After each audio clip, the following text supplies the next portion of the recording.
the sacrifices of mankind.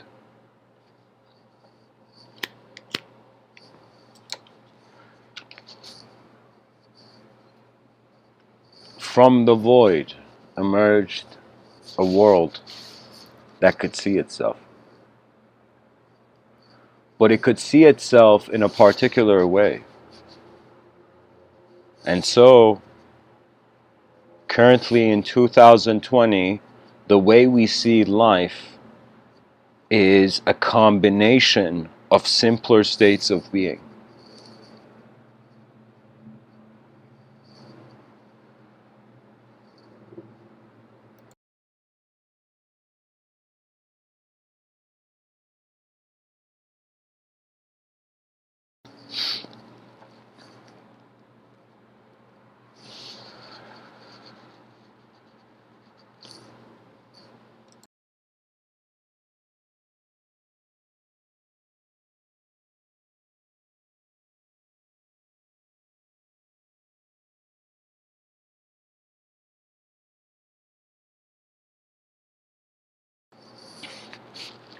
When I think about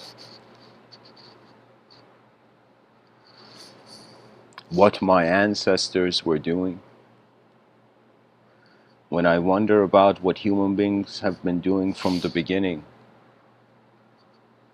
it has been in walking in the worlds of their eyes.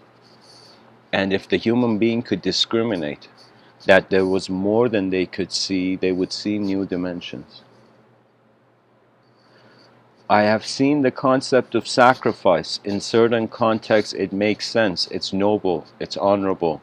In certain contexts it is unnecessary, believe it or not.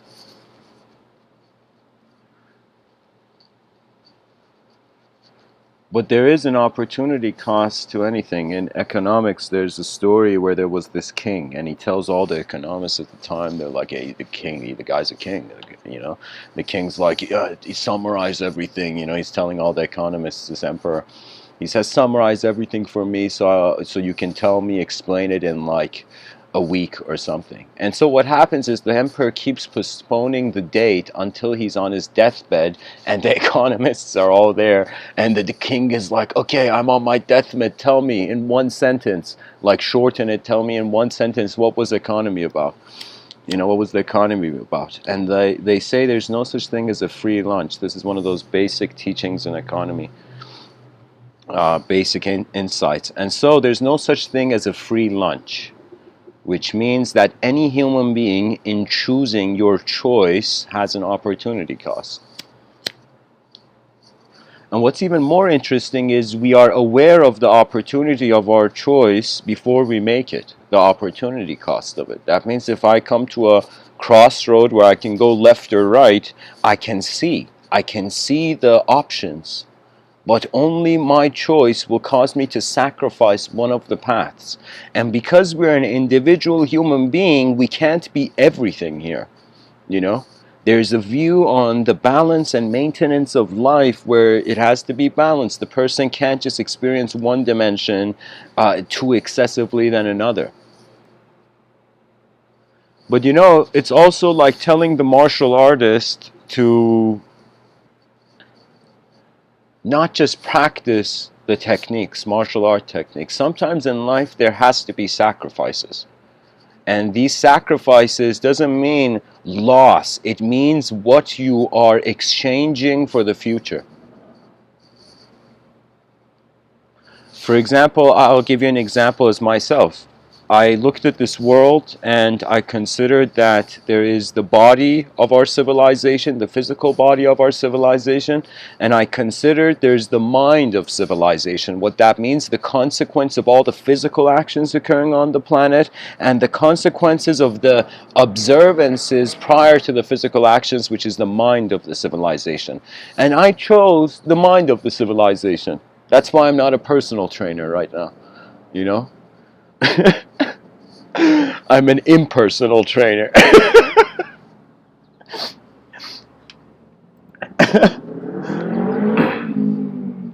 Chat section's quiet, you know, in this episode. That means people didn't like the sacrifice. Anyways, what I'm trying to say is that I chose to contribute to the mind of the civilization, and different domain of problems approach me. There is something in life that whatever you show bravery towards, there's some part of the psyche that feels authorized to engage.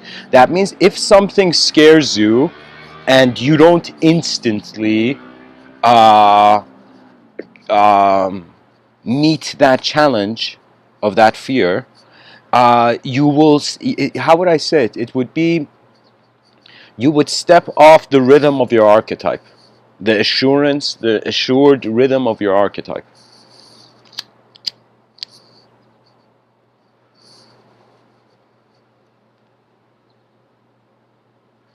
You know, from one angle, yeah, this life is too big for one person to really do anything that much. And at the same time, if a person aims to just serve the collective, what about their individual life? There is that consideration as well. The sacrifice of the individual for the collective, or the sacrifice of the collective for the individual. That is really what happens. There is a person who, like, there isn't many people on this planet who I would like their autographs or would like to meet them. But autographs, actually, I don't care because I don't hold on to stuff that much. But, like, I would say some person, one of the people I would like to meet, love to meet, I mean, of course, one of my heroes is Noam Chomsky. But another person who, as much as Noam Chomsky, I would like to meet and have a discussion with is John Bercow. And John Bercow was this Speaker of the House of Parliament in the UK. You know, and he was a person who, for 10 years, he was, I don't know if he was Speaker or he had this long political campaign where you could see as if there was an honor of the collective that made the individual sacrifice worth it. Because, as the old saying goes, all men die. You know, this is just a common observation. That the system ends. So whether you like it or not, the sacrifice is being made. The day happens. Every day is sacrificing itself for its possibility to be here. Now, what do you do as a human being? You know? Pretty much the species has one major game to play, and it's a game where we haven't seen the outcome ever. We have never on this planet seen an advanced civilization. We've seen good and bad civilizations, but we have never seen an advanced civilization. And to ask ourselves, as 8 billion creatures on a pebble in a light beam in the middle of nowhere,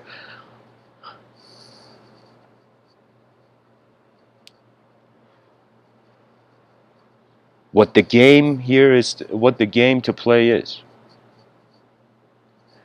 For me, when life was about physical movement, I wanted to be a pure physical outcome of reality. I mean, now it's, people may not be able to tell, but believe it or not, in 2012, people are not going to believe this, but I was such a, sorry, not 2000, was it 2012? It was some year where I tried out for this fitness show. Sometimes when you know how sometimes you look at, you know, the past and you can't believe that person's this person right now?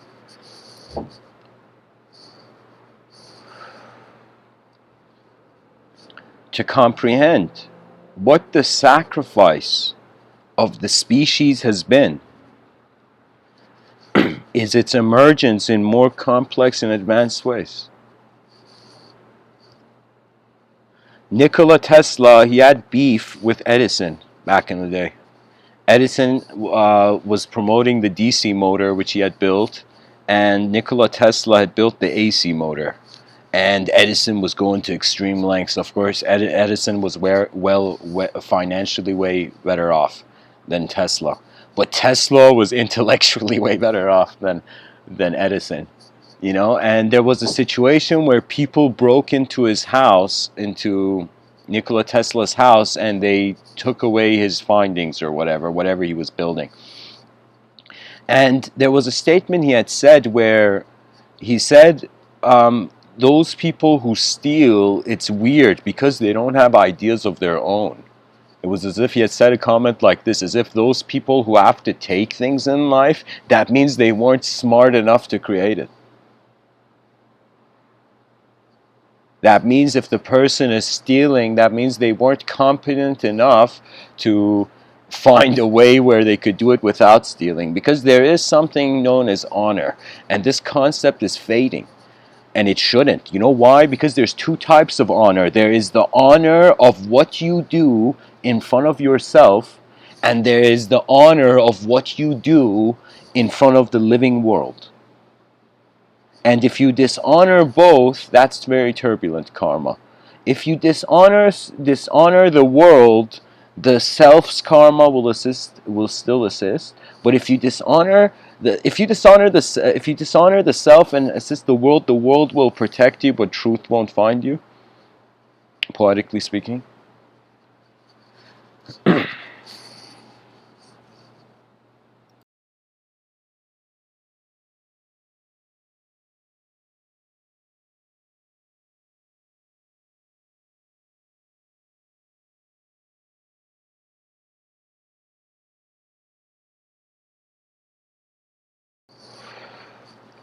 You know, sacrifice. I remember seeing a scene where I don't know if I think it was from Passion of the Christ. This was years ago, you know. And I remember seeing that scene where Christ was on the cross crucified, and Christ in the core of his chaotic pain, do you know? It's as if he was saying, forgive them. As if Christ was for a second not seeing people, was seeing God moving those people, because it must have been an intense situation, you know. The metaphysical notions of this world, they still try to hold on to animate personality. So what the biggest challenge of this life is to notice that when you look at yourself, yes, you're a person, but when you look at other things, it goes beyond the domain of that personhood.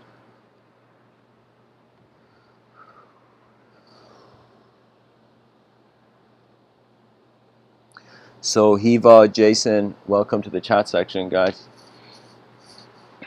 The chat section is like, you know, a preview to the School of Athens 2.0. The chat section is the Hall of Philosophers, for the Hall of Philosophers.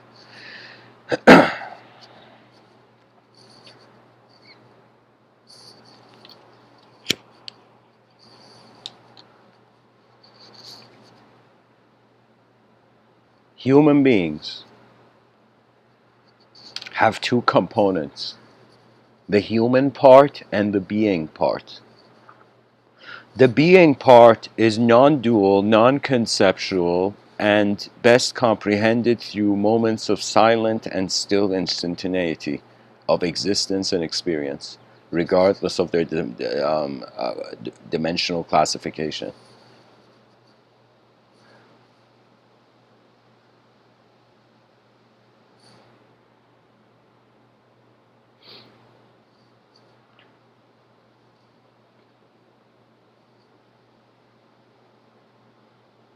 There has been times where I have even noticed internal sacrifices, usually moments where I've had intense emotions, such as anger or rage or sometimes fury.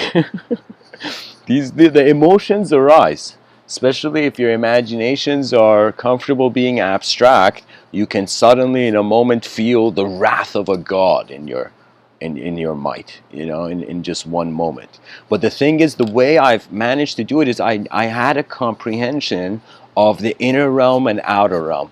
So that means even if there's someone who makes me really angry, I will tell myself there is something I still don't see about this situation. Therefore, the anger has never a complete resolution to manifest.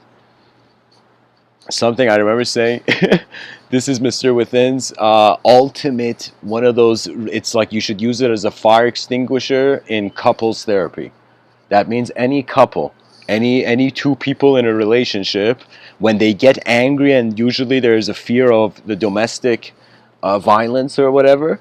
Let me tell you the strategy of how couples can continue to converse regardless of their anger. So when two couples, imagine husband and wife, get angry, super angry, you know, and I'll tell you the funny thing about anger is it then becomes a performance of the past. That means if you let anger continue, the two people angry fighting with each other are not even in the same room. They don't they don't even see the same situation to even come to a resolution. So my solution is any two people who are angry, you know, two couples, like the two people in the couple, they have to immediately, whenever there's anger, lie down on the ground. I'm not kidding. Literally lie down on the ground. Be humble and just like you know, wherever you are. If you're arguing in the kitchen, lie down on the kitchen floor. Wherever you are, just lie down on the ground and look at the ceiling and finish the conversation that way. Because I'll tell you, when somebody is lying down, they don't think you can't get angry lying down. Have you noticed? Have you ever seen anybody get angry lying down? No. You get up when you get angry. So it's the secret. Because gravity is working against you, you don't feel like being hostile and violent.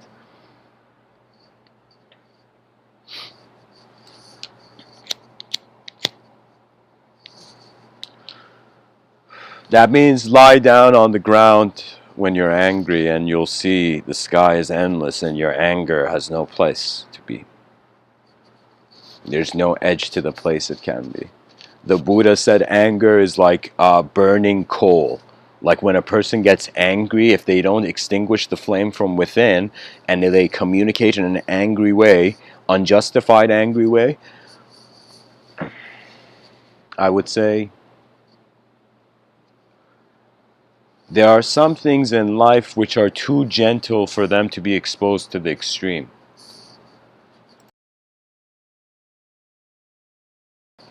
I remember seeing the movie Drive. In the movie Drive, there's a scene where the guy actually keeps his foot too long on the gas pedal, and there's a scene where the character is there in the elevator. The guy's trying to kill the character, and the guy doesn't stop crushing the bad guy's head in the scene, and his girlfriend freaks out or something.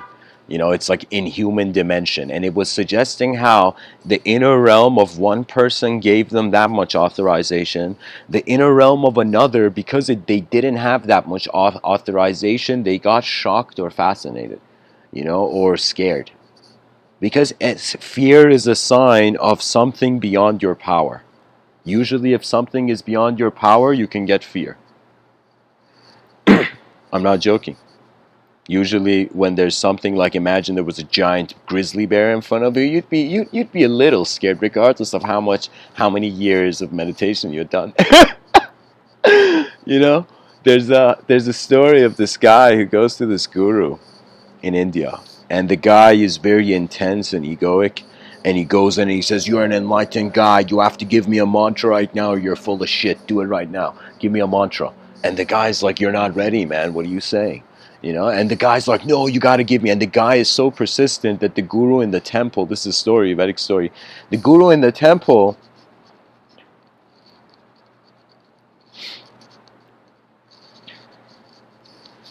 looks at the guy and sees this is too weird. This guy's ridiculously, as if it's a sign for his moment to continue.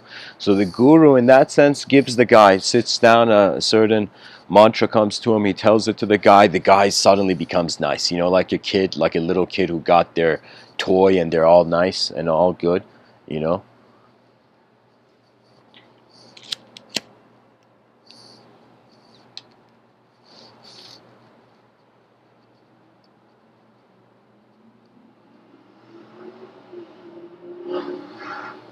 What happens is the guy goes for 1 week, one whole week, in a room and says this mantra. I don't know, let's say the mantra was like Om Namah Shivaya, like Om Namah Shivaya, Om Namah Shivaya, Om Namah Shivaya. Eventually you go to a point where it becomes automated. And people can do that. I don't know how many people know this, but you can set many of the processes that you have to consciously function in an automated way. That means, believe it or not, like just like how you don't think about your heart is happening, your physical body's movement can also happen prior to the thought being there.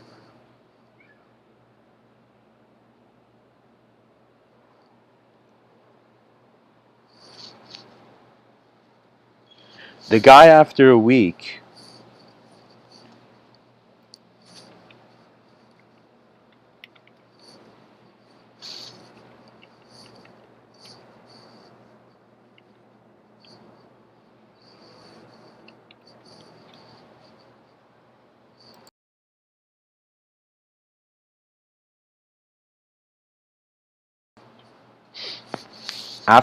the guy steps out of the room and there's a glow about him. There's something different. All the disciples see this, the guru sees this too, as if something unique. The guy actually knew how to use a mantra.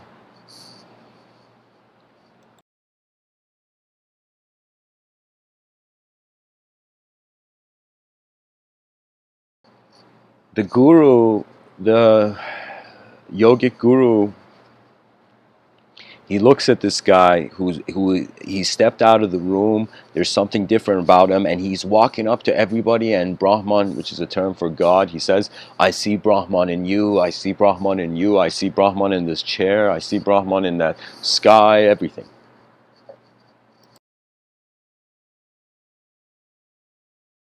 As if he has attained the ultimate inseparable insight of the unknown.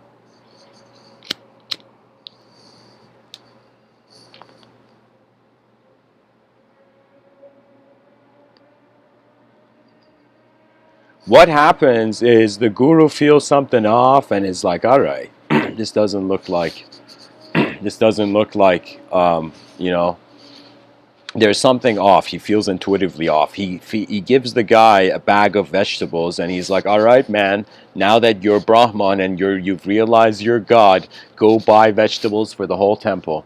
You know? He says, go buy vegetables for the whole temple.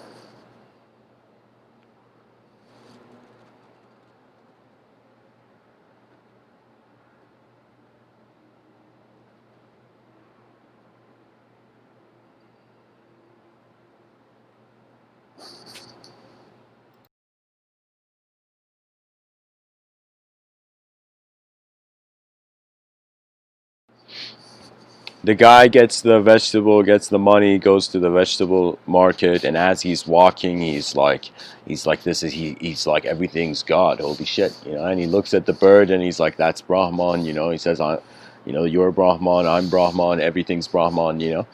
And as he's walking, guess what? There's a crazy elephant in the vegetable market, and everybody from the vegetable market is running. And in that sense, like the guy, what do you call it? uh, a person runs up to him, like all the people are running away from the vegetable market as this guy's walking towards it, and one person comes up, he's like, hey bro, don't go there, there's an elephant that's crazy, like it's gonna kill you, you know, get out of there, you know, don't go that way. And the guy's like, don't worry, Brahman is here. You know, like as if he feels his ego is making him feel like it's Superman, you know. And so he says, in that moment, don't worry, I'm Brahman. That the elephant is also Brahman. Brahman won't hurt Brahman. And the guy's like, whatever, man, and he runs. You know, people are running. This elephant's gone crazy. The guy goes into the stand and sees the elephant has calmed down, is in a corner of the vegetable stand, and he's like, all right, this is a sign from God, you know. And he goes and gets all the vegetables and puts the money on the empty vegetable stands. He just gets the vegetable and puts the money on the counter of the vegetable stand. And as he's going, he's about to go, he suddenly sees the elephant is walking towards him, and he just freezes. The elephant walks towards him, and he's like saying the mantra in his head. He's saying the mantra in his head, and he's saying Brahman, you know.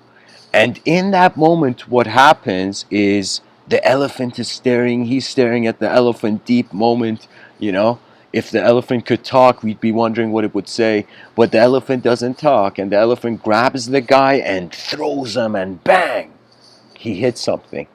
He hits something that he becomes hurt, and what happens is people come and find him and take him to the hospital. After coming from the hospital next day, and that day nobody got vegetables. You know.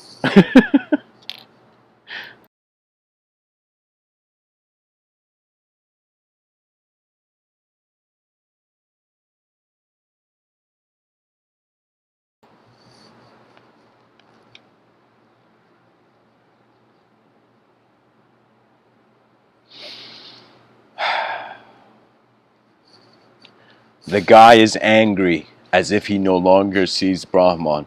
He goes to the guru, the angry guy with a cast on his arm, and he's like, "You're full of shit, man. What is this mantra? You know, I thought I was God. How come I wasn't God? What is this?" You know, and the guru's like, "Relax, man, relax. What happened?" And the guy tells the story of the elephant, and suddenly all the disciples are shocked at the story, and the guru starts laughing. The guru starts laughing loudly, loudly in the ashram, right? And then the guy's getting angry and he's like, "Why are you laughing? Do you know this is your fault?" And the guru says, "Listen, you asked me for a mantra, went went into a room, attained a sort of unitary state of mind. You came out and you went to you saw Brahman in me, in all the disciples in the ashram, in the sky. You saw Brahman in the bird. You saw Brahman in the elephant. You know, you saw Brahman in the vegetables. You didn't see Brahman in the guy who told you not to go to the vegetable store." And he gets shocked, as if an avalanche of goosebumps, and he suddenly realizes, "Oh wait, you see, that's the issue with self-proclaimed wisdom that doesn't have experiential backing." That means you can say something, but if you don't have the experience of it, then there's a voidness there, you know. But if there's an experiential certainty, then that means whether the idea is with a context or without the context, the person has the certainty of the experience.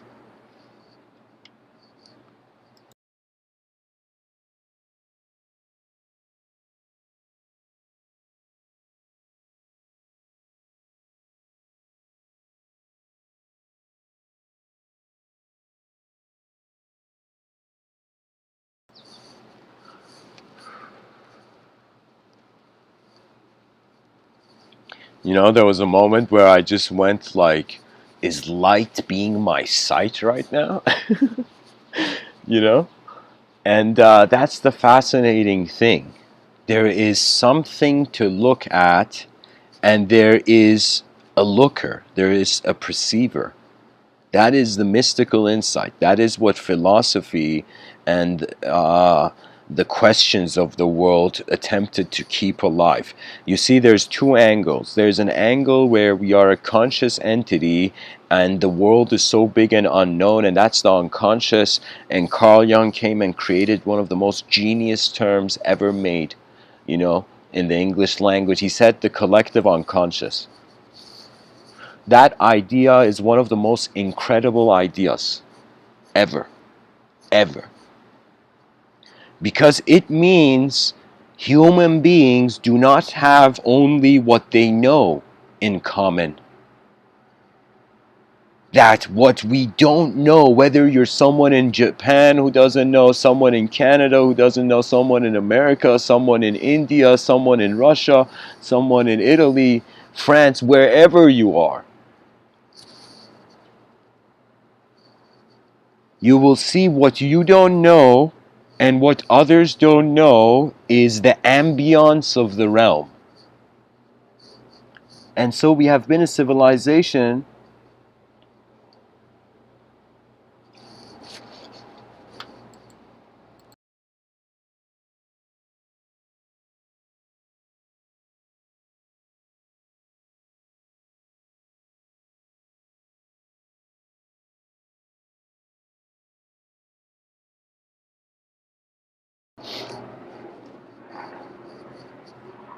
It's an effort. We are not perfect instruments. I'm not an AI program, to have a perfect analysis on the realm. Usually how it works, I find the mind. That means like if somebody wanted to explain to you the mind like an engineer, uh, I feel I have a certain capacity to at least share it through my own eyes, that what the mind is the mystery of dynamism for a static bound entity. What does that mean? That means we are treating ourselves right now as a picture of a wall, on a wall. This is why we can twerk with the picture and say it's good, it's bad, and morality can be implemented to some sort of shape in the world.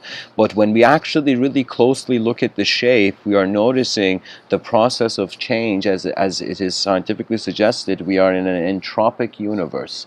That means the universe is gonna have a strange heat death. And believe it or not, temperature is a huge dimension. I feel that temperature is one of the most important studies, because the child that is born the children aren't born out of the womb having odd personalities. They are born with a certain sensitivity to their environment. So the first language of the child is the language of touch and sensation, the language of warmth, the language of hugging the child. That's the most important thing. A lot of, I feel, um, the reason a lot of children may be drawn to the red lightsaber is simply because they feel they're not being seen, but they don't realize they have to put an effort to see.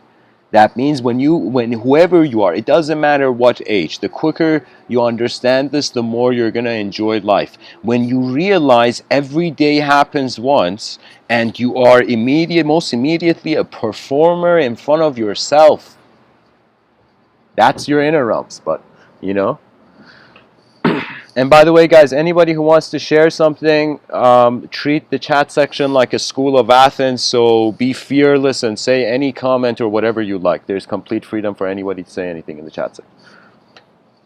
But just keep it discreet, I would recommend.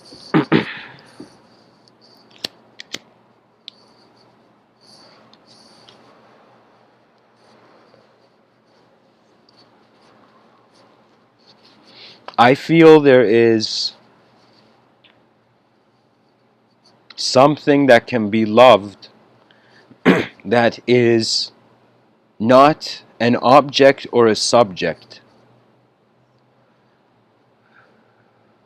It is presence in life. And I am telling you, there are some people, I would see this since I was a kid,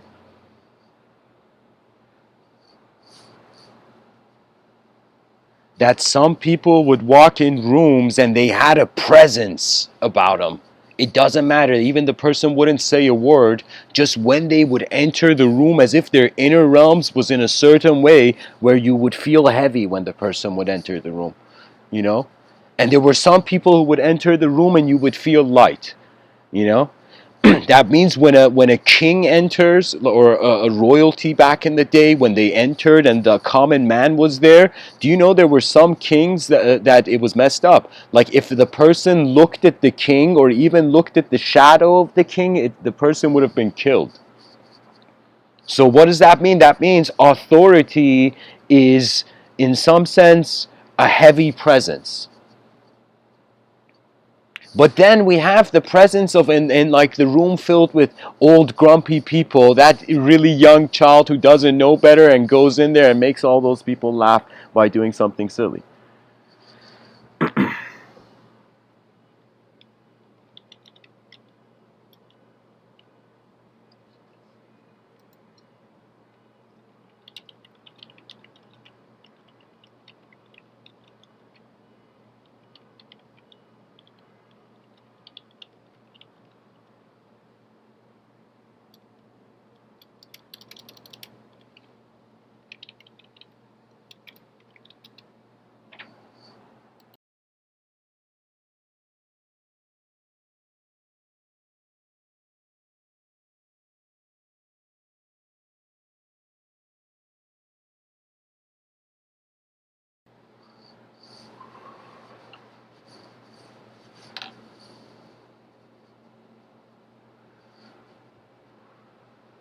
You can say everything has an energetic sacrifice. Like, even if we took the idea of sacrifice beyond narrative, you know, it takes energy to, for example, get energy in this life. And the more things become automated, I remember I was talking about this earlier today with someone about the difference between nanotechnology. And the person was suggesting that in the future there will be a technology where the air, we don't even need machines, we don't need to build devices anymore. We would have such ability working with the air that we can just manifest whatever we want from the air, you know, perhaps due to a what do you call it?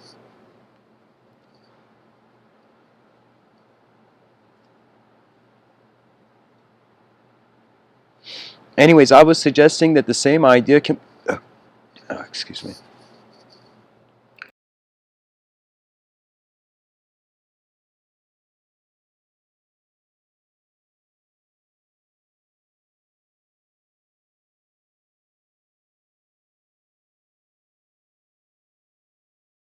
Sorry guys, let me sit straight. It's going to be easier to speak that way. Okay. I was just saying that I was thinking the idea of nanotechnology can get to a point that a solution to starvation is going to be a technology that you just program any kind of food and it just builds it from an atomic level. You know, there is like, we can totally imagine a future where all the things that we are doing have become automated. You know, we can think of even this mindset. I mean, this is opening it up to a neo-philosophical standpoint, I would say. But it's that for the first time, we as human beings are beginning to wonder about the sacrifice of the individual activity in comparison to the cosmic activity. You see, because here's something that this quote I'd heard. I think it was from, who was it from? It was a quote from, I think it was Rumi or Hafiz or Attar, one of these Sufi legends. Um,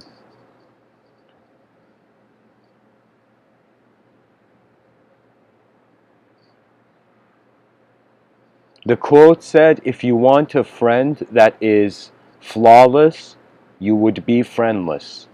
That means there is so many flaws in life that oftentimes, like this is something I practice when I see someone who's a friend, for example, someone I care about, who does something I don't like, I just, for a second, it's like an insta forgive.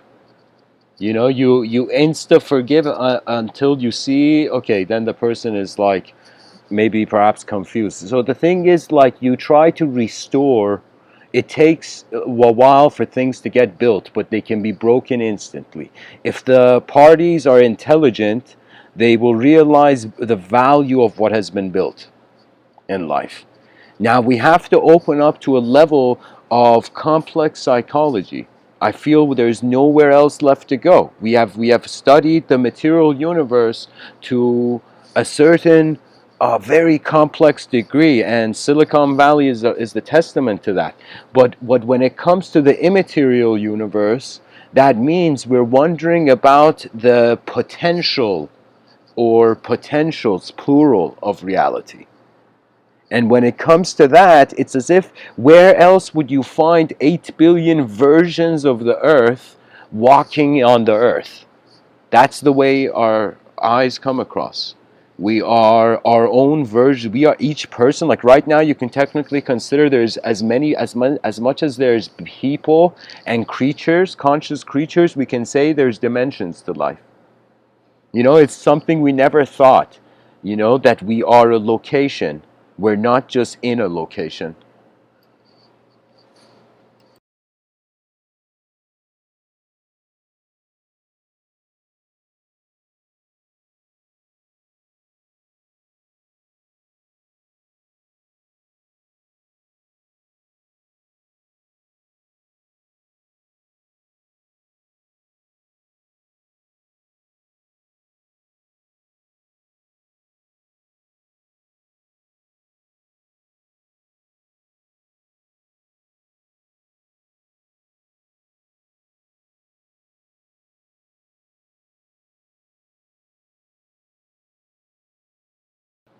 You know,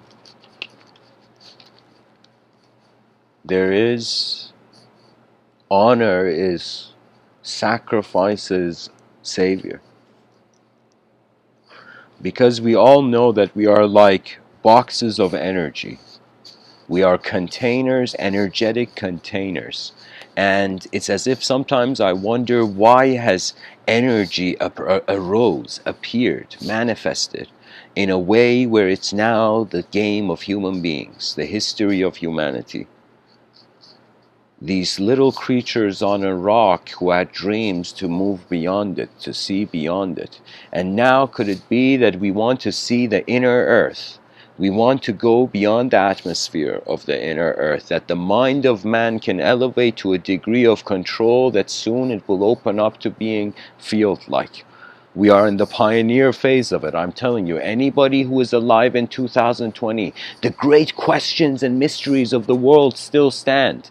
That means, you know, it's like people think that the honor of the scholarly honor has that torch has been extinguished.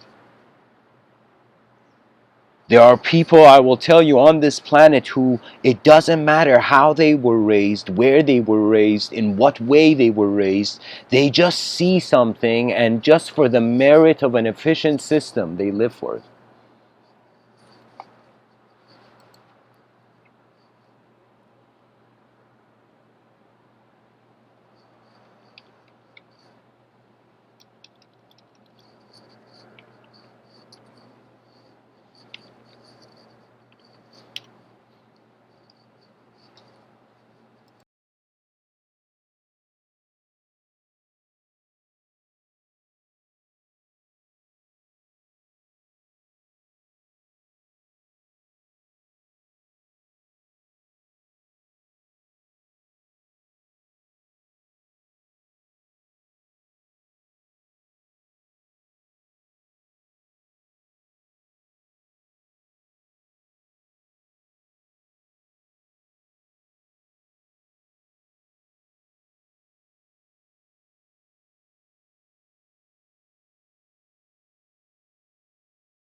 Ask yourself, dear listener, if you find an honest mirror, what are you living for, and what did the past live for, and what will the future live for?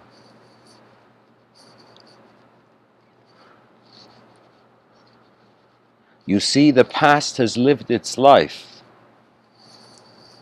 The present waits for its permission, and the future waits for the present emergence, the present step. That means right now we are crafting by how we live the memory of our future civilization, the memories that will go on echoing in this future civilization. You know, we have to eventually at some point treat civilization as one collective entity. You know, just like how cells, we see this in nature. Cells join and they become a complex cell, you know. You know, the cells of the biology, they become tissue. Similarly,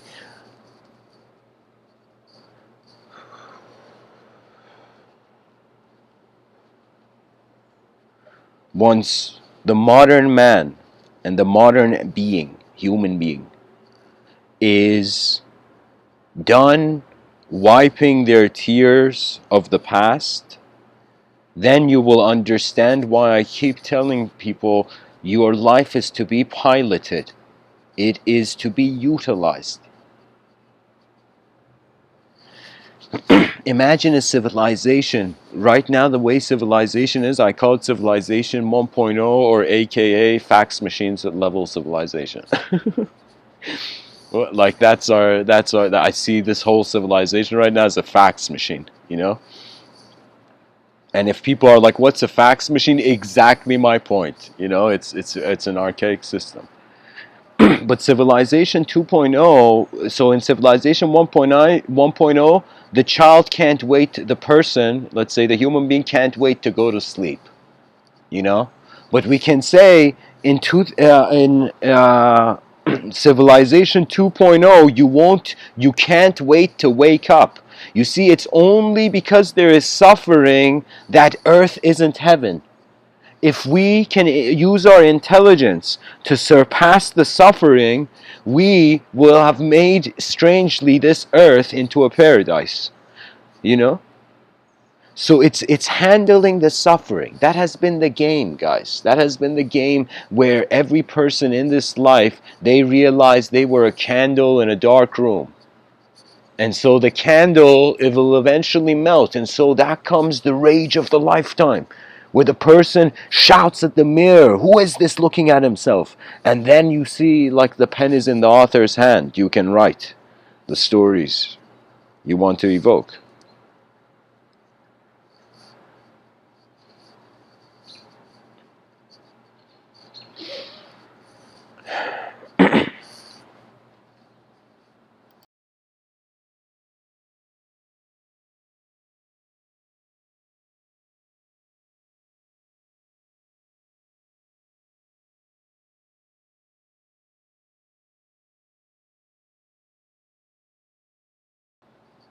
You know, I remember telling someone this funny adaptation. I saw this, I created this story where this guy suddenly he's born, and he's like, at a very young age he quickly gets to heaven, you know, and he pokes his head out from above the clouds, and all the gods stare at his head poking out from the clouds, you know.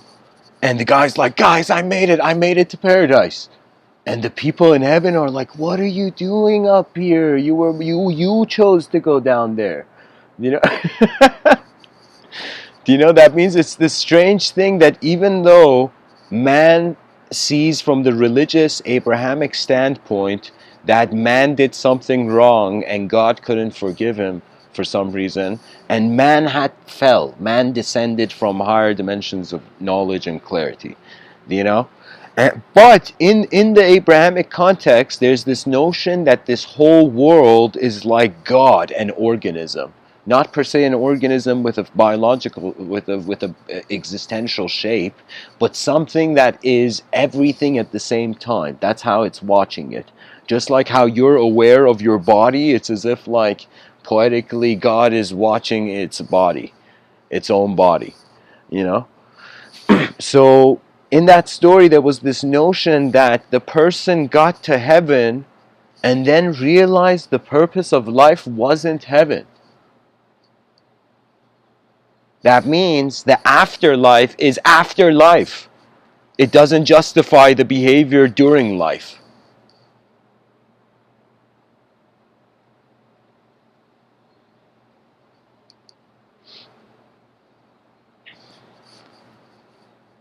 So I'm telling you that it's like the thinking of this thought that before human beings, what was the value of a belief? Before human design, who could believe, who could disbelieve? You see, because there is something, there can be a belief about it. If there wasn't even a thing, there could be no belief. There would not even be the concept needed. So we understand the flexibility of how, just like how nature is a certain circumstance, a certain condition, nature has its weather, you know, similarly the inner realms of people have their weather. And if the weather is intense in their inner realms, they might want immediate shelter. Because, see, the issue is any system that feels more natural to the person is better. Just like how you see animals, if you put an artificial food and like bad food and good food, the animal naturally uses its instincts to smell it out, you know. And now I'm saying that we've reached a point where we require the human instinct, the nature of the person, to smell out what has been an ideological possession due to an emotional acceptance. So many people, their belief system is that system. If we were to wonder how it comes to rise, it's as if you can see a child who is being kept in an environment. It doesn't have ideas, so it has emotional agreements. Do you know? That means imagine you were a child born in a family of people who felt it was flat earth. The earth was flat. And you at a young age accepted the earth was flat. You know, emotional. You had no reason because your environment was doing it. It was an emotional justification, an emotional acceptance of ideology. You know?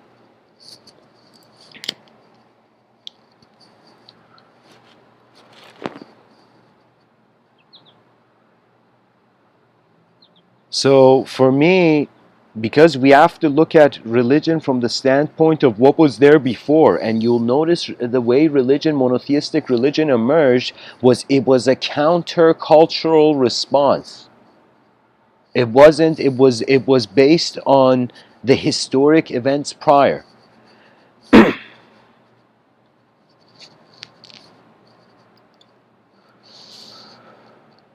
What's phenomenal to me is people don't understand the value of language.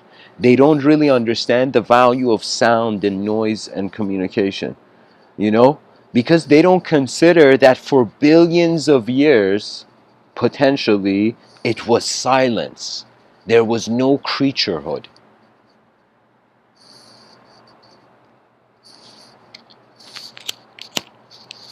So the philosopher has to deal with the void when it is too far to see. And so this is why philosophers can be as linear as much as they want to realize they are looking at it in the same way the mystic is. Because there is unknown variables.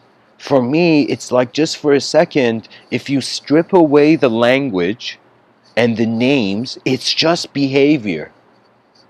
It's just like the same way the squirrel's moving on the on that tree. It's like it's not 100% the same, but I'm saying it's a natural event that the human being behaves. And the more observant the human being is, just like you notice mustard on your face and you wipe it, similarly, you become conscious that you're not defined by the past. You can breathe as a present and can build the future.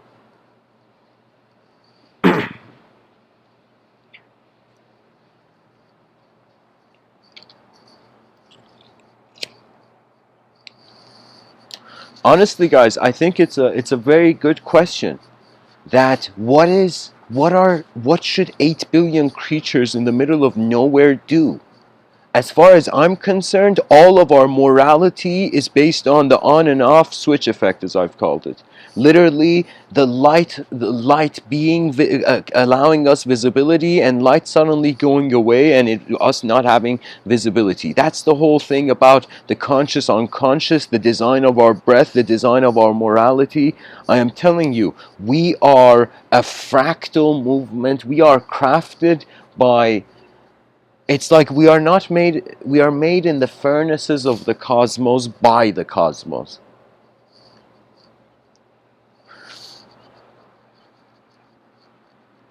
That means it's like, for example, let's say an extraterrestrial civilization, poetically, I'm just, not poetically, like saying as a thought experiment.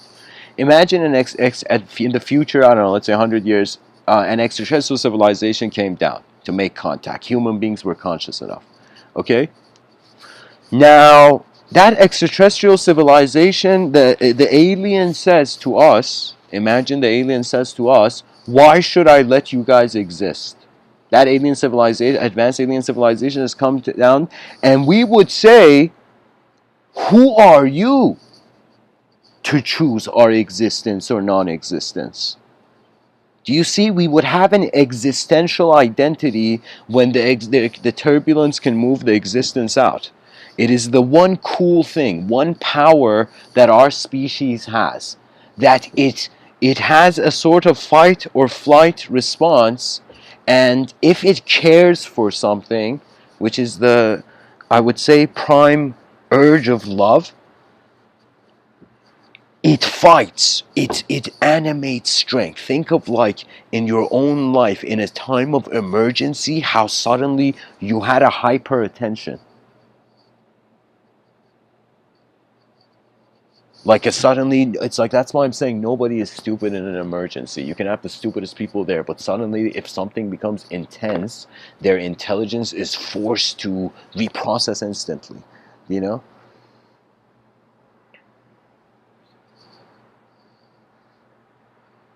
So we have an existential value, and so that's the existential dimension, the existential side of the coin to the moment of being. That means when you sleep, you're still existing, even you have no conscious perception in deep sleep. Now imagine in a dream state. I've personally had dreams where in the dream I could go left, I could go right, I could move in the dream pretty much, right? And I woke up in a shock because I'm like, my body's sleeping in the bed, but my mind created the real experience of a body, you know? And then I realized I wasn't the only one who had an experience like this. Chung Su, this Zen master, this dude, like one day his disciples come and see he's like frowning and he never frowns, and they're like, "What's up, Chung Su? What's up, Chung?" You know, and Chung Su says, "Guys, I had a dream that I was a butterfly." And the dream was so real, and the dream, it was so real for me that I was a butterfly, that now that I've woken up, I don't know if I'm a butterfly dreaming I'm a human being, or I'm a human being dreaming I'm a butterfly. Right there is, you can say, an early parallel realm theory. The Zen masters were very wise, ridiculously attentive to their realm, because they had understood that their emptiness is okay. Most people, emptiness is not okay. They fear it. They fear the absence of what is giving them meaning.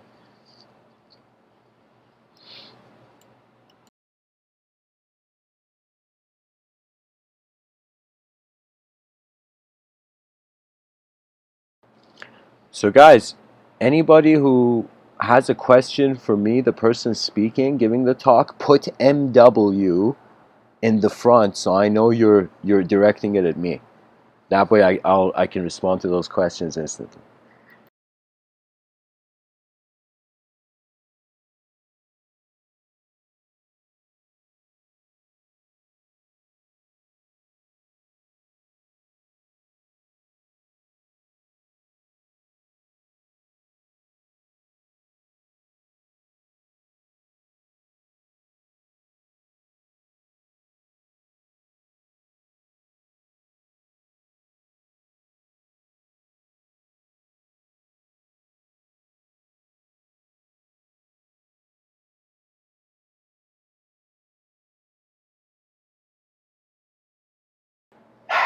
All right, folks. There's something I do in these episodes where I call it a quote tunnel. I pretty much look up a certain theme or a certain person in history and try to get a sense of how their inner realms projected language.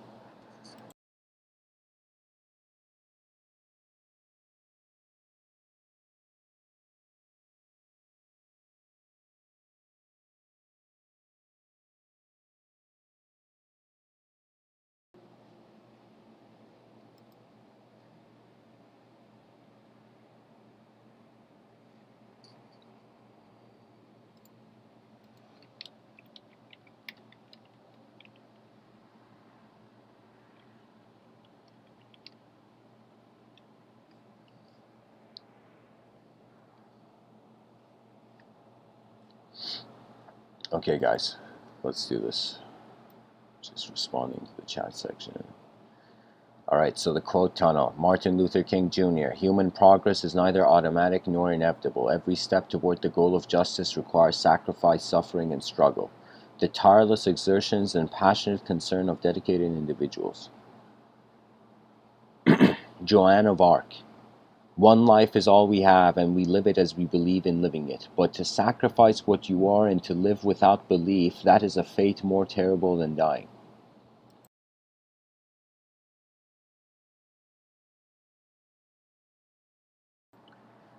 The Dalai Lama says, I think the self-burning itself on practice of non-violence.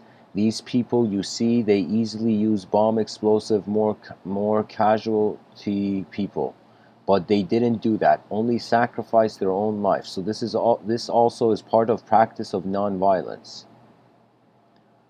Holy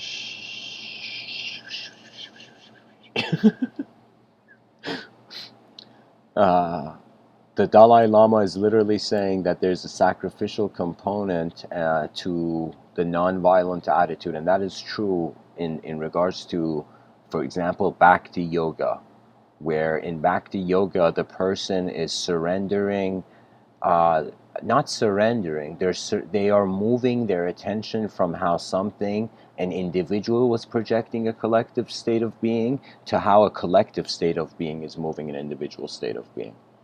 I would say those people become more like, uh, let's call them, in a book I wrote years ago, I called them the ancient listeners. Those entities who entered the realm as observants before event. Anyways, let's continue with the code tunnel. Napoleon Hill. Great achievement is usually born of great sacrifice and is never the result of selfishness. Louis Armstrong. I was determined to play my horn against all odds, and I had to sacrifice a whole lot of pleasure to do so. Vince Lombardi. Mental toughness is Spartanism, with qualities of sacrifice, self-denial, dedication. It is fearlessness and it is love. Yeah, I could totally see the warrior mentality. The strength comes from the love, but then the fearlessness is actually going into the event of the battlefield. The intensity, you know?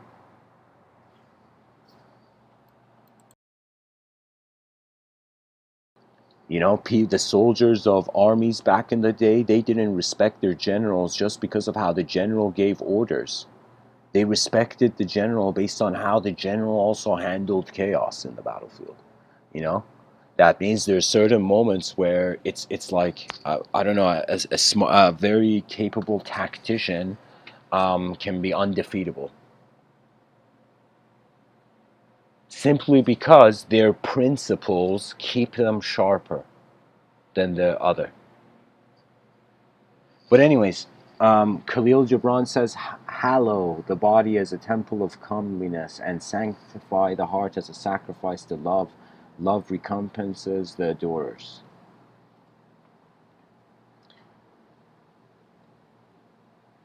Natalie Portman says, I am not someone who sacrificed all for the cinema. My life will always be more important. That's right. Hiram Rhodes revels. While it is desirable to build up the colored race, we must not sacrifice our best and purest white friends.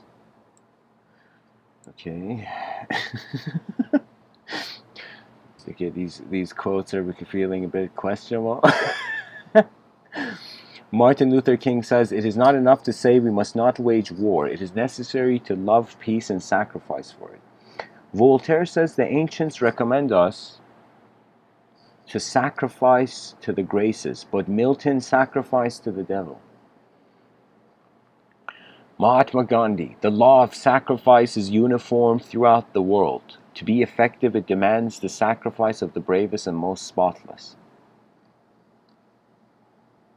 George Bernard Shaw, self-sacrifice enables us to sacrifice other people without blushing. Edmund Burke, when bad men combine, the good must associate, else they will fall one by one, an unpitied sacrifice and contemptible struggle.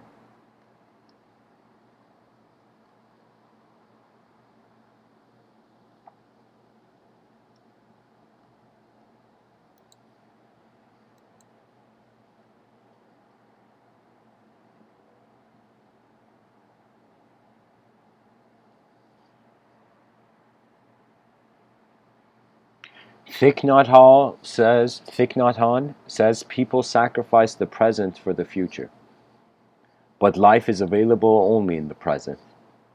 That is why we should walk in such a way that every step can bring us to the here and the now. Alexander the Great. How happy had it been for me had I been slain in the battle. It had been far more noble to have died the victim of the enemy than fall a sacrifice to the rage of my friends. Arthur Schopenhauer. It is a clear gain to sacrifice pleasure in order to avoid pain.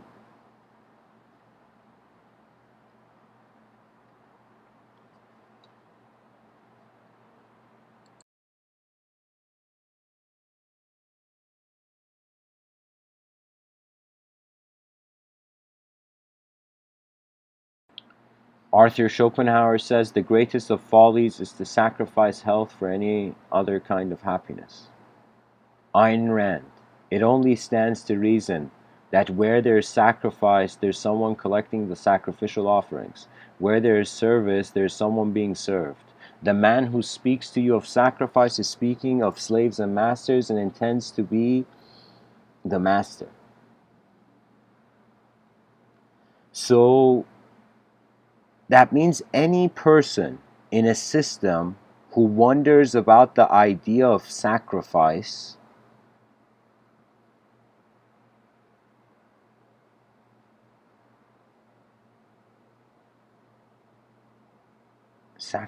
is speaking of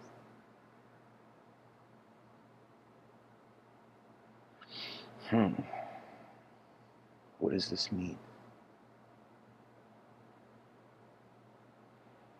Somebody find a time travel machine. We need to go find Ayn Rand.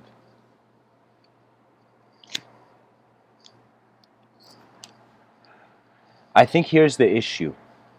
Sacrifice is something that I'm not suggesting like a collective sacrifice, but if we think that time is being sacrificed if we do nothing, then we can at least direct the sacrifice. And I have this attitude that anybody who tells you not to look at an idea perhaps doesn't want you to see it. There was something I learned from Terence McKenna, this bold approach, where he's like, what secrets? What secrets in this world? That means it's as if there is no, in a temporary system, there is no point of holding. Because the existence of the idea is there whether the person considers or not, whether the person acts or not. The subjective existence of the idea. Sacrifice is the most important thing. Every decision the person makes is like a sacrifice. So if we don't think about it, speak about it, then it's as if like we don't understand our own value.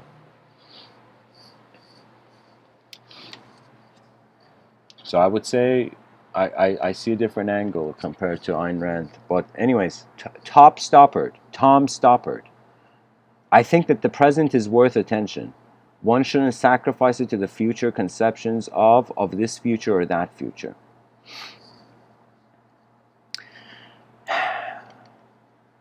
You know, it's like a ship has a sinking hole. There's a hole in the ship, okay? And somebody is saying, hey guys, there's a hole in the ship. And somebody's like, hey man, let us just drink our coffees. Maybe there isn't a hole in the ship. And you're like, you know, it's...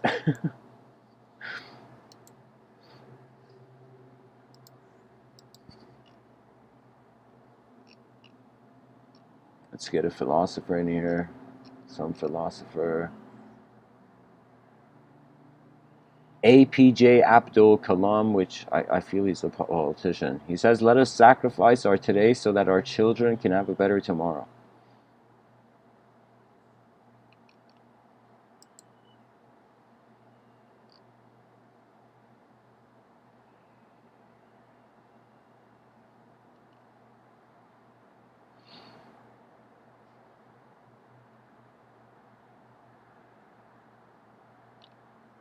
Wow, this quote is next level, guys. I'm going to share this. He says, Charles de Gaulle, he says, it is not tolerable, it is not possible that from so much death, so much sacrifice and ruin, so much heroism, a greater and better humanity shall not emerge. That means our species has gone through so much shit that it's like definitely something better is like, you know, it's like we're getting bored of the inefficient.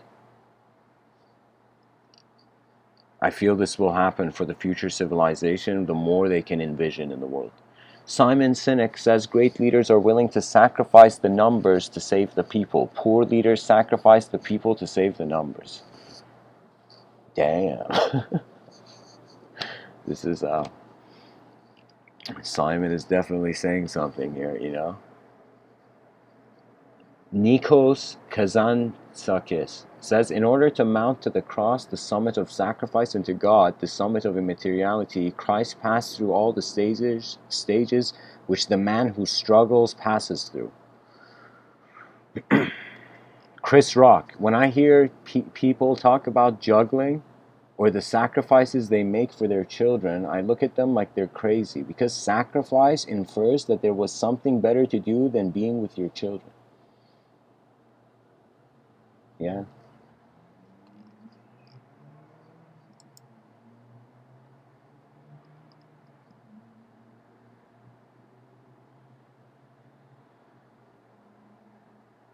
Sai Baba says, life is a song, sing it. Life is a game, play it. Life is a challenge, meet it. Life is a dream, realize it. Life is a sacrifice, offer it. Life is love, enjoy it.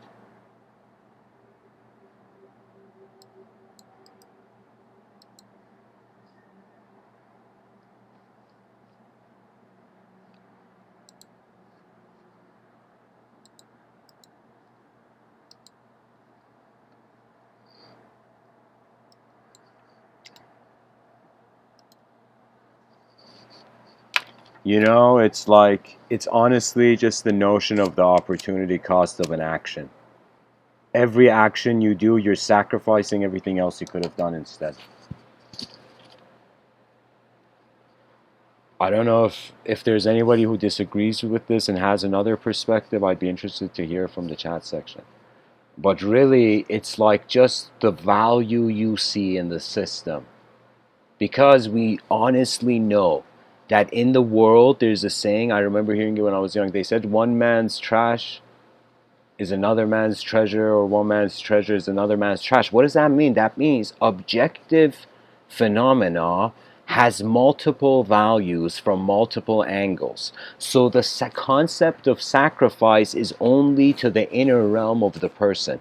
They are sacrificing what they feel they see, you know, for an potential of an outcome, you know. Or imagine it's like Wayne Gretzky has this incredible quote, this incredible hockey player. He says, you miss 100% of the shots you don't take. You miss 100% of the shots in life you don't take. That means in all the moments in your life that you are getting whatever sort of idea or signal or whatever sense of sensory processing of the information, if you don't act in the instant of that moment, if you don't take the shot, if you don't when I say this, guys, I'm speaking as Wayne Gretzky's a hockey player, you know. Like, we need to have discrete ears here. Aristotle has a quote, guys. He says it's the sign of an educated mind to entertain an idea without accepting it. And I hope people here are listening in the same manner. You know, because in the school of Athens, it's we are speaking on a subjective level that has no, you can say, it's more on a conceptual domain. So, anyways, where was I going with this? This notion of sacrifice being from the inner realm. You're sacrificing your inner realm. You can say a lot of parents are sacrificing their desires to take care of their children. Do you know? And it's like, you see, it's just where your attention goes, and what you notice is where else it could have gone, or it could be a sort of thing. Like, for me, even though it's very easy for people to say politicians are corrupt, and it is the case, but I'm saying that for that person to even care to go and want to bring some sort of change in their environment is noble and honorable, you know.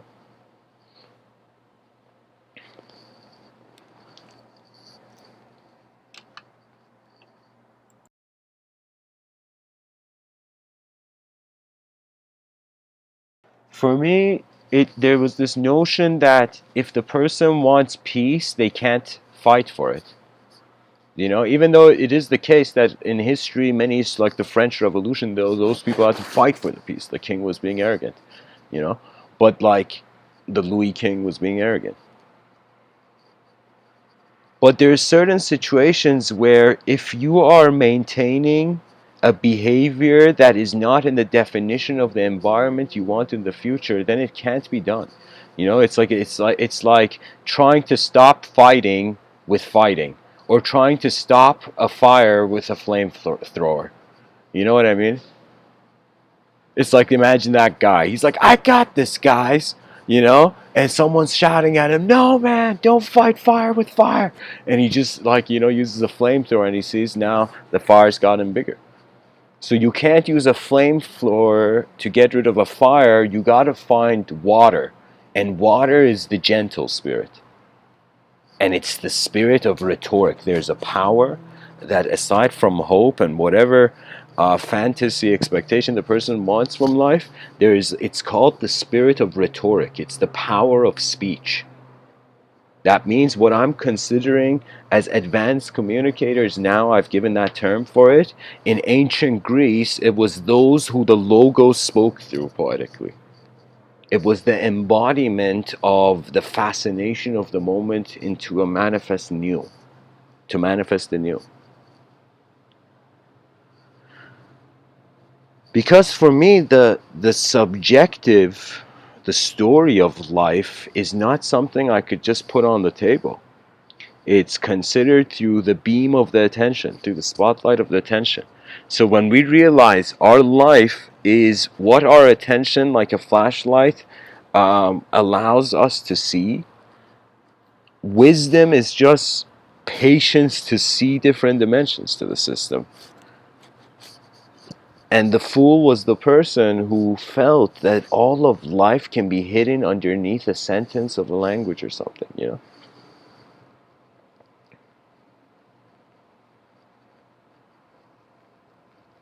Yes, it has always been people, guys. Even our readers are the leaders of nations aren't robots. They're like people. They're humans. They can see their grandchildren living in the civilization. You know? They can see how it was the effort of multiple ancestries. 8 billion, like every person's ancestors, pretty much like your ancestors made it. You know? You know how Drake has a song, we made it from the bottom, now we're here. I was thinking like we made it from the bottom of the sea after 4 billion years, 300,000 years of evolution, now we're here. You know, we started at the bottom, now we're here, you know? So, here's the thing. I learned this also from Napoleon's, like my own analysis of Napoleon Bonaparte's psychology. He has a quote where he says, impossible is a word in a fool's dictionary. And I thought about it, and then I'm like, yeah, for a temporary creature, why is it impossible? You can't tell. That means, just like Terence McKenna says, nobody knows enough to worry. There is so many unknown variables to life that if you want to be a perfectionist, you don't have an energy for it. You have to be like plugged to the electric wall or something to have that much energy. Because for me, it happens in waves. There's like I noticed the biological program in the conscious moment. And I also noticed that this biological program has the capacity, through the simplicity of noticing it's actually the space before it moves, to move anything in the space. So how the inner realms are, anybody has an ability to imagine something, it's as if you are telepathically moving. It's as if behind your eyes you're an ocean, in front of your eyes you're a drop in the ocean, or a raindrop who hasn't fallen into the ocean yet. So what that means is, behind your eyes there is the permission for worlds to change. In front of your eyes, the world doesn't need your permission to change. The world changes, you know? I could let you know, there was a time I remember there was like I don't know, it was like I think it was a cat. There was this cat, and in my mind I was like, all right, let's attempt for the first time. You know, this cat's standing in front of me. Let me try to like say something to this cat. you know. And I remember I started on like saying something nice about the cat in front of the cat, you know, and the cat just walked away, you know. It was a situation where I was like, what I felt was happening outside was actually what was happening inside. But when I went to see what was inside, it was just looking at the outside.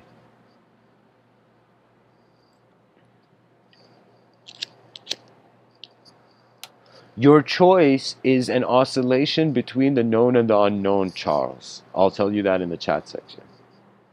Like in regards to your comment where you say, is it a limit of or a creative guideline?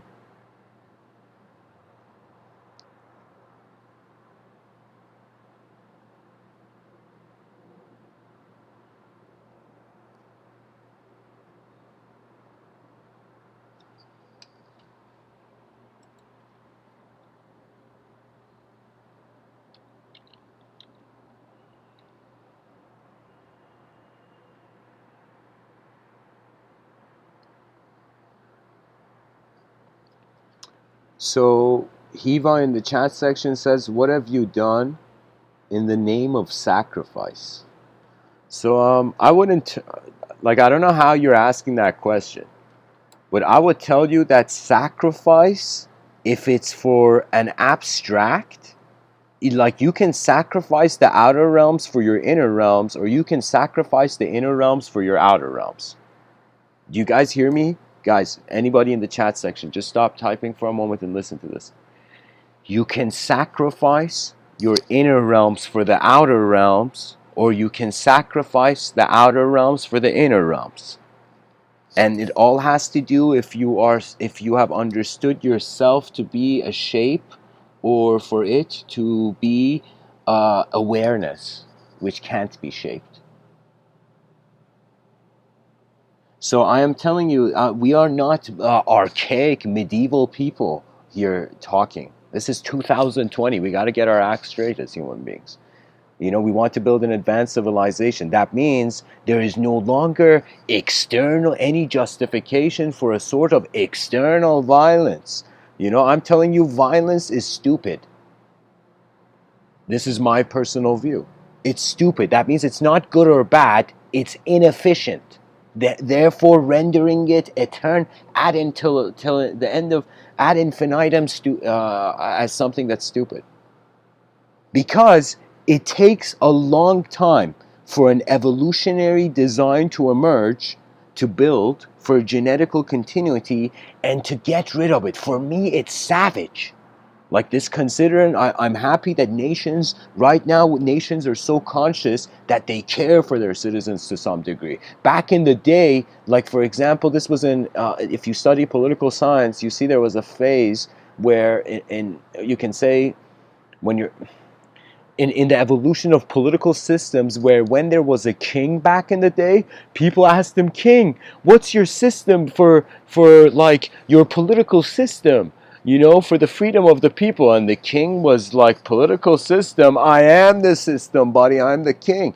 You know, like that was the archaic format and the situation of it. So we have evolved since then to now having the complexity of parliaments, you know, to the complexity of different groups, different individuals with caring about certain points of value, going into a collective environment with challenging ideas and sharing it.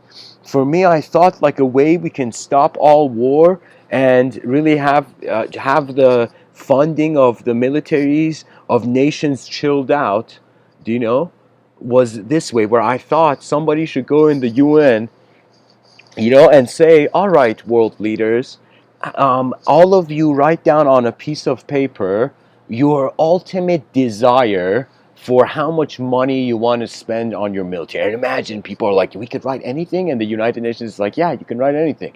And so imagine the world leaders, somebody write billions, trillions on military, right? Now, the United Nations guy says, I want to introduce to you to a guy from, for example, like imagine some video game company. The guys and the world leaders in the United Nations are like, what? There's a video game developer in here? You know, and the video game developer, the person in the UN says, what's going to happen is these budgets that are the desires of all these nations. And exactly these gamers, these web developing companies, going to come and create a multiplayer game where, as most presidents are the commander in chief, the presidents all sit down in this video game, and the video game company exactly replicates the financial translation of that budget into a military. Like, we have enough video game technology to create what the battlefield would look like.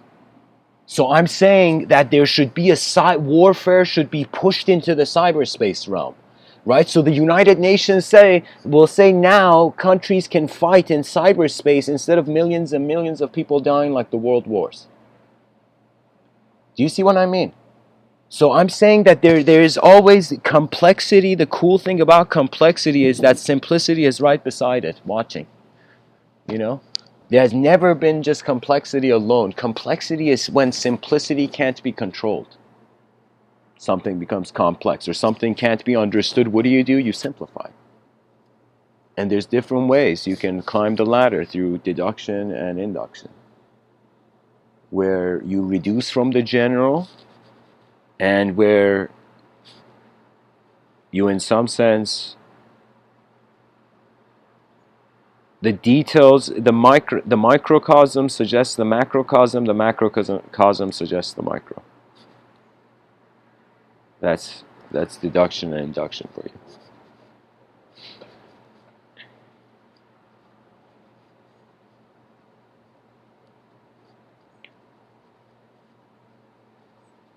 A lot of life is design.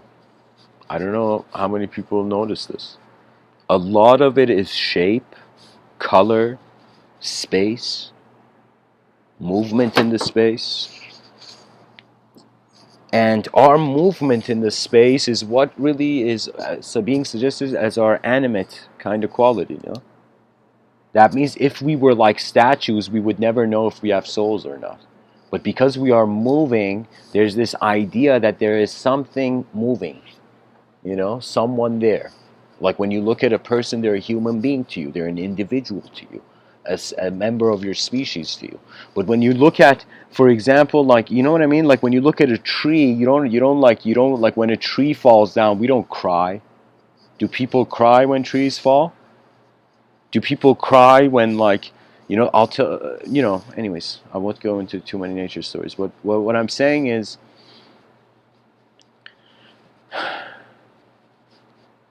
when we realize the whole moment is us, then I think the psychology of the person relaxes. So the fragmented psyche's instant shortcut is, in some sense, to let the ripples on the pond, which are different stones thrown, different events in the lifetime of the person that are perhaps defining points of their life, and the person lets the water settle, and then they realize they have the potential to walk anew.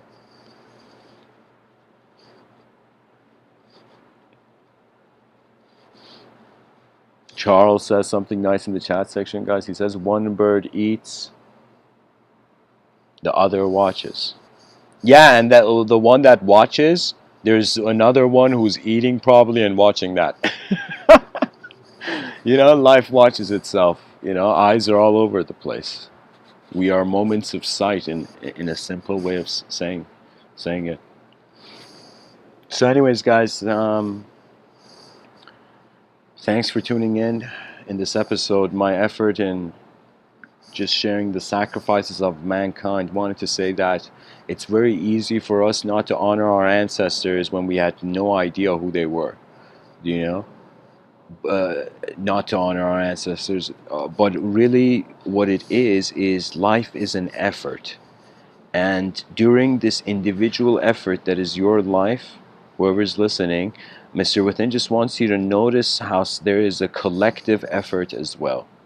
That this civilization is like a science project left here after 4 billion years, and if human beings don't care it and want to advance it, what, the squirrels and birds are going to come and like build an advanced civilization? So so anyways, guys, I hope this episode was helpful. I'm going to share a Discord link and Q&A will be in the Discord. Thanks for tuning in. The talk is ended. Blessings.